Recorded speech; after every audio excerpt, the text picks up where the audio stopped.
Selon la BCEAO, la Banque centrale des États de l'Afrique de l'Ouest, la situation de l'inclusion financière s'est relativement améliorée au cours de ces dernières années dans l'espace UEMOA.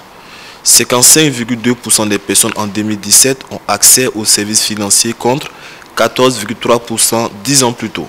L'univers économique est également occupé par 80 à 95% de PME, les petites et moyennes entreprises et reste l'une des principales structures pourvoyeuses d'emplois.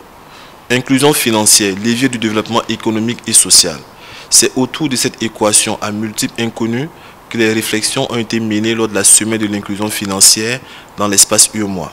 2 tiers des emplois créés au niveau des pays en développement, vous les retrouvez au niveau des PME. Pour l'Afrique subsaharienne, on tourne autour de 80% des emplois créés. Face aux hommes de médias ce 29 novembre à Ouagadougou, le président du comité national de suivi de la mise en œuvre de la stratégie régionale d'inclusion financière est revenu sur les conclusions des 2 jours de travaux de la rencontre de Dakar. Initiée par la BCEAO du 26 novembre au 1er décembre 2018, cette rencontre visait à rassembler les acteurs du secteur financier en vue de discuter des problématiques de l'heure en matière d'inclusion financière. La première difficulté a trait à l'accès limité aux facteurs de production, les énergies, l'accès, disons, à la concurrence du secteur informel. L'autre obstacle majeur au développement des PME, c'est l'accès limité au financement.